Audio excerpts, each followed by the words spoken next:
সুপ্রভাত। আজ 26শে এপ্রিল 2026 রবিবার।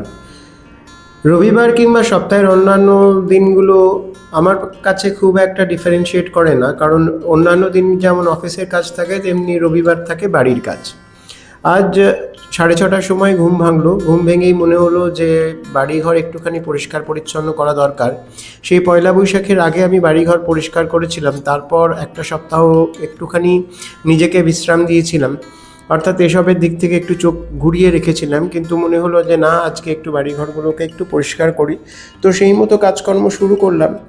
সকালের আবহাওয়াটা বেশ মেঘলা মেঘলা ছিল, মনে হচ্ছিল যেন আজ বৃষ্টি নামবে। বাইরে বেরিয়ে দেখলাম যে না, আকাশটা সত্যিই মেঘাচ্ছন্ন। আকাশ কালো করে রয়েছে, সেই সঙ্গে সঙ্গে মনে হচ্ছে যেন একটা বৃষ্টির পূর্বাভাস। কিন্তু আমার পুরো ধারণাটাই ভুল ছিল, একটু বাদেই রোদ উঠল। এবং রোদ শুধু উঠলো না, একটা ভীষণ ভ্যাপসা রকমের গরম শুরু হলো। মানে এর থেকে বোধহয় এক পশলা বৃষ্টি হয়ে গেলে পরে পরিবেশটা আরেকটু সহনশীল মনে হতো। যাই হোক, ঘরবাড়ি পরিষ্কার করলাম। প্রত্যেক রবিবারই আমার যা একটা রুটিন ওয়াক থাকে, কিন্তু গত এক সপ্তাহ আমি সেদিক থেকে আমি নিজেকে বিরত রেখেছিলাম। তাই কিন্তু যার যা স্বভাব, আমি আজকে আর নিজেকে এর থেকে আর অ্যালিফ রাখতে পারলাম না। নিজের পছন্দের জিনিসগুলোকে কে আর চায় অযত্নে অবহেলায় পড়ে থাকুক। আমার গাছগুলো যেমন আমার কাছে অত্যন্ত প্রিয়, তেমনি এইসব জিনিসও আমার কাছে অত্যন্ত প্রিয়। এদের প্রতিটা জিনিসের সঙ্গেই আমার কোনো না কোনো স্মৃতি জড়িয়ে রয়েছে। কার কাছ থেকে কিনেছি, কোথা থেকে কিনেছি, কেউ হয়তো আমাকে উপহার দিয়েছেন, কারুর মানে খুব সুন্দর সুন্দর মেমোরিজের সঙ্গে জড়িয়ে রয়েছে। সুতরাং এই জিনিসগুলোকে আমি যথাসাধ্য যত্নে রাখার চেষ্টা করি। তো আজকে ইচ্ছে আছে বিকেলবেলা ছাদেও যাব, ছাদে গিয়ে একটু গাছগুলোরও পরিচর্যা করব। তো সেই মতো বিকেলে ছাদেও এলাম, এসে দেখলাম একদম চারিদিক অন্ধকার করে একেবারে মেঘের ঘনঘটা সারা আকাশ জুড়ে। মনে হলো এইমাত্র বৃষ্টি আসবে কিংবা একটা বিকট রকম ঝড় উঠবে। আমি মনে মনে সেটাও চাইছিলাম, কারণ চারিদিকে এত কোলাহল আর এত উপদ্রব তৈরি হচ্ছে এই নির্বাচনকে কেন্দ্র করে, সে আর বলার নয়। আমার বাড়ির চারপাশে সভা হচ্ছে। শুধু তাই নয়, একটা জায়গায় কেউ হয়তো বক্তব্য রাখছেন, ঠিক তখনই কোনো একটা অটো কিংবা টোটোতে করে কেউ হয়তো তার নিজস্ব দলের বক্তব্য বলতে বলতে যাচ্ছেন। ওই দূরে রাধাচূড়া গাছটিতে দেখুন কি সুন্দর ফুল এসছে। আগে কলকাতায় প্রচুর রাধাচূড়া, কৃষ্ণচূড়া এইসব গাছগুলো ছিল। আমার বাড়ির আশেপাশে তো প্রচুর এরকম গাছ ছিল, কিন্তু পরপর ওই আমফান, ফণি এসব যে ঝড়গুলো হয়ে গেছে, তাতেই এই গাছগুলো এত বিচ্ছিরিভাবে নষ্ট হয়েছে যে সেগুলোকে কেউ আর রেস্টোর করার কোনো চেষ্টাও করেনি। আমার ঠিক বাড়ির সামনে একটা রাধাচূড়া গাছ ছিল। সেই গাছটাতে এই সময় এত সুন্দর ফুল আসতো যে প্রতি বছর এই সময়টা আসলে পরেই আমার গাছটার কথা মনে পড়ে। পরবর্তীতে একটা গাছ লাগানো হয়েছিল, কিন্তু সেটা আর বাঁচেনি। তারপরে দেখলাম মানে যে ফুটপাতের যে জায়গায় গাছটা ছিল সেই জায়গাটা পুরোপুরি প্লাস্টার করে দেওয়া হলো।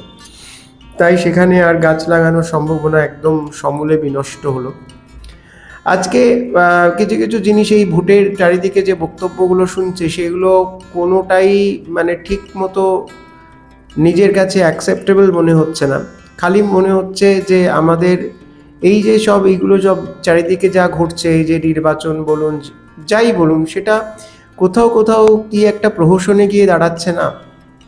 আজকে যারা সমাজে নিতান্তভাবে অবহেলিত বা আইন ব্যবস্থা সুযোগ সুবিধা পাচ্ছেন না, বা নিজেরা সামাজিকভাবে তারা নিগৃহীত বলা যায়, তারা কি সত্যিই তাদের বিচার পাচ্ছেন?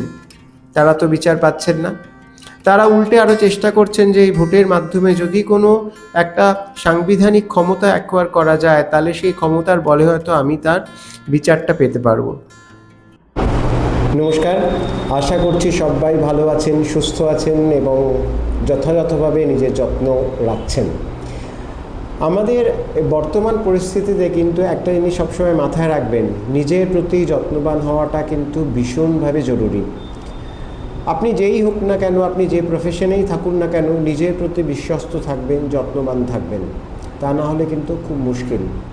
আমি অনেকক্ষণ ধরে এই ভিডিওটা রেকর্ড করার চেষ্টা করছিলাম, কিন্তু কিছুতেই পারছিলাম না, কারণ আমার বাড়ির ঠিক সামনে একটা নির্বাচনী জনসভা হচ্ছিল এবং সেখানকার বক্তারা মানে যে ভাষায় কথা বলছিলেন তা ভাবতে সত্যি আশ্চর্য লাগে যে এই নির্বাচনে, অর্থাৎ এই যে বিধানসভা নির্বাচনের যে প্রসেসটা এখন চলছে, প্রথম দফা নির্বাচন হয়ে গেছে, দ্বিতীয় দফা নির্বাচনের জন্য আমরা তৈরি হচ্ছি, একজন নাগরিক হিসেবেও নিজেদেরকে মানসিকভাবে প্রস্তুত করছি। সেখানে এই ধরনের যে ভাষণগুলো হয়, ভাষণগুলো যে নেতারা দেন, তা কি সত্যিই যথাযথ? আমরা যারা সভ্য সমাজে বাস করি, আমাদের কিছু কোড অফ কন্ডাক্ট আছে, আমরা সেগুলো মেনে চলার চেষ্টা করি। আমরা যখন কারোর সঙ্গে কথা বলি তখন একটা শালীনতা বজায় রাখার চেষ্টা করি, কিন্তু আপনার প্রতিপক্ষ যতই অশালীন হোক না কেন, আপনিও কি ততখানি অশালীন হবেন?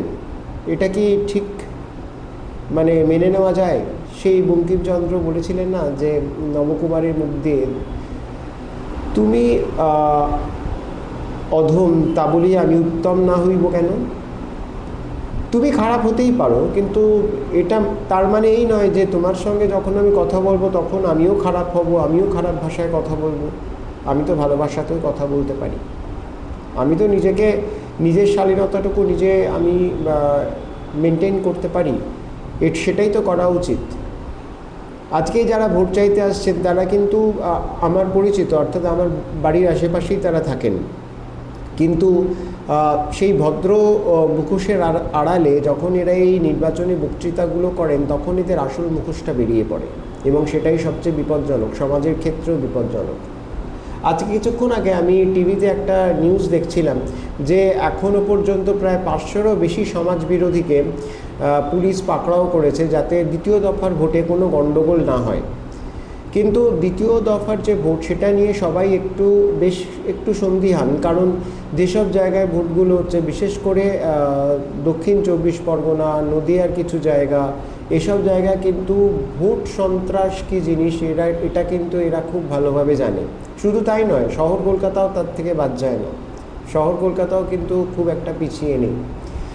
তো একটা জিনিস আমাদেরকে মাথায় রাখতে হবে, আমরা তো নিজেদের ভোট নিজেরাই দেবো, সকাল সকাল ভোটও দেবো, নিয়ম মেনেই ভোট দেবো। ওই আগের একটা ভিডিওতে আমি দেখিয়েছিলাম আপনাদের যে কোন কাগজটা নিয়ে যেতে হবে, কিন্তু কাগজটা নেওয়ার আগে আপনারা তার একটা জেরক্স কপি আপনাদের নিজেদের কাছে রেখে দেবেন। আরও একটা জিনিস আমি বলতে ভুলে গেছি, আপনি যখন ভোটটা দেবেন 10 সেকেন্ড ওই পোলিং বুথে আপনি একটু ওয়েট করবেন, কারণ ওখান থেকে একটা কাগজ বেরিয়ে একটা বক্সের মধ্যে পড়বে। কাগজটাতে সেটাই ছাপা থাকবে যে প্রতীক চিহ্নে আপনি ভোটটা দিয়েছেন। সুতরাং সেটা আপনি একটু মিলিয়ে দেখবেন যে প্রতীক চিহ্নটি আপনি টিপেছেন সেই প্রতীক চিহ্নের মার্কাওয়ালা কাগজ ওই বক্সটিতে গিয়ে পড়ছে কিনা, তাহলেই বোঝা যাবে যে আপনার ভোটটি যথাযথ হচ্ছে। আপনি যে ইভিএম মেশিনটির মাধ্যমে আপনার ভোটাধিকার প্রয়োগ করেছেন সেটিও যথাযথভাবেই কাজ করছে। আজকে একটা অন্য বিষয় ভীষণভাবে আমাকে ভাবিয়ে তুলছে, সেটা হচ্ছে যে অভয়ার যে কেসটা হয়েছিল, যে মর্মান্তিক দুর্ঘটনাটি ঘটেছিল, সেটা তো আমরা সবাই জানি, সারা পৃথিবীর লোক জানে। কিন্তু একটা জিনিস আমাকে বারবার হন্ট করছে, সেটা হচ্ছে যে আমাদের বিচার ব্যবস্থা কি এতটাই ঠুনকো যে সেই ন্যক্কারজনক একটা একটা দুর্ঘটনা যা একটি মেয়ের সঙ্গে ঘটেছিল, সেটার বিচার চাইতে গিয়ে তার মাকে ভোটে দাঁড়াতে হচ্ছে। অর্থাৎ তার বার একটি সাংবিধানিক ক্ষমতা দরকার নিজের মেয়ের বিচারটাকে ছিনিয়ে আনার জন্য, নিজের মেয়ের বিচারটিকে সুনিশ্চিত করার জন্য। আমাদের শাসক দলের পক্ষে সেটা যতই অস্বস্তিকর হোক না কেন, তিনি কিন্তু এবারের ভোট প্রার্থী। তিনিও দরজায় দরজায় যাচ্ছেন, মানুষের সঙ্গে মিশছেন, মানুষের সঙ্গে কথা বলছেন। তার দুর্দশার কথা নতুন করে মানুষকে মনে করানোর কোনো কারণ নেই। তার বিরুদ্ধে আবার বিরোধীরাও আছেন, শাসক দলের প্রার্থী আছেন, আমাদের বামপন্থী বন্ধুরাও আছেন, তারাও বিভিন্ন ধরনের বক্তব্য পেশ করছেন তার বিরুদ্ধে।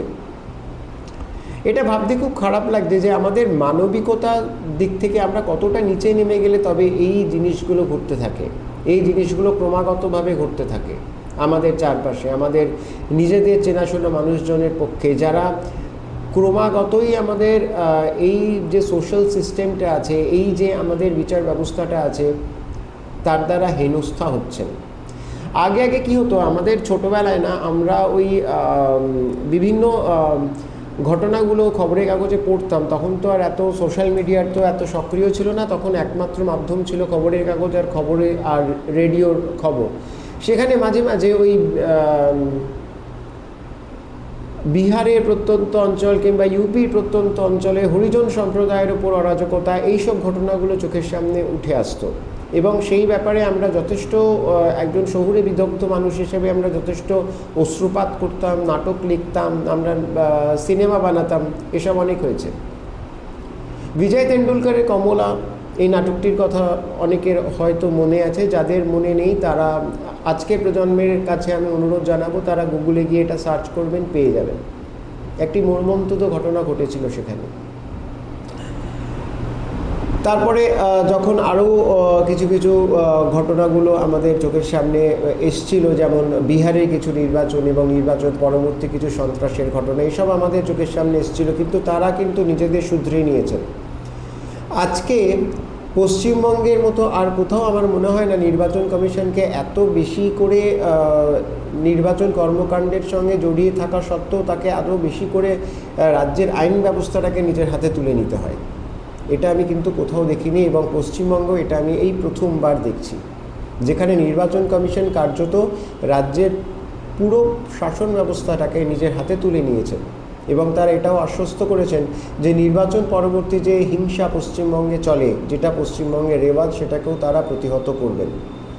আমরাও সেই আশায় বুক বেঁধে রয়েছি। হ্যাঁ, যে কথা বলছিলাম, অভয়ার মা এবার নির্বাচনে দাঁড়িয়েছেন তার মেয়ের বিচারটাকে ছিনিয়ে আনার জন্য, কিন্তু এটা কি সত্যিই কাম্য? যে ঘটনাটি ঘটেছিল সেটা আমরা সবাই জানি। তারপরে কেন্দ্রীয় গোয়েন্দা সংস্থা এটার কি বলবো, এটার তদন্ত করেছে এবং তদন্তের ফলস্বরূপ আমরা কি পেয়েছি? রাজ্য সরকার যেটা বলেছিলেন আমরা তারই পুনরাবৃত্তি দেখেছি। কেবলমাত্র একজন অপরাধী এখানে ধরা পড়েছে, বাকিরা কেউ না। একজন বহিরাগত অপরাধীর পক্ষে একটা সরকারি হাসপাতালের মধ্যে ঢুকে একজন কর্তব্যরত ডাক্তারের সঙ্গে এই ধরনের একটা কি বলবো, কুৎসিত কুরুচিপূর্ণ কথাটাও এখানে একটা এর কোনো মানে রাখে না। তার থেকেও এক নক্কারজনক একটা ঘটনা সেটা ঘটিয়েছেন, মেয়েটিকে প্রাণে মারা হয়েছে। সেটা কি কখনো একার পক্ষে করা সম্ভব? তাহলে কি বলবো যে পুরো জিনিসটাই একটা এই সিস্টেমটার মধ্যে ঢুকে আছে। প্রত্যেকেই এখানে আততায়ী, পুলিশ আততায়ী, তদন্তকারী সংস্থা আততায়ী, যারা এই ঘটনার পর বিভিন্নভাবে তাদের সেই পরিবারটিকে প্রভাবিত করার চেষ্টা করেছেন তারা তারাও আততায়ী। মেয়েটির যারা সহকর্মী সেই রাত্রে মেয়েটির সঙ্গে ছিলেন তারাও আততায়ী। যারা প্রমাণ লোপ করার চেষ্টা করেছেন বা তথ্য প্রমাণ লোপ করেছেন তারাও আততায়ী। তো এতগুলো আততায়ীর সঙ্গে উনি লড়তে পারবেন তো? আমি সর্বান্তকরণে চাই যে উনি ভোটে জিতুন এবং আমিও এটা শেষ দেখার জন্য মুখিয়ে আছি। উনি যেমন বারবার বলছেন যে আমি যতদিন বাঁচবো ততদিন আমার মেয়ের বিচারের জন্য আমি লড়ে যাব, আমি এটা শেষ দেখব। আমার আজকে মনে হচ্ছে একজন মেয়ের বাবা হিসেবে যে আমিও এটার শেষ দেখতে চাই, আমিও এটার শেষ দেখব। আপনারা সবাই ভালো থাকবেন, সুস্থ থাকবেন এবং আবারও বলছি নিজের প্রতি বিশ্বস্ত থাকবেন। আবার দেখা হবে। নমস্কার।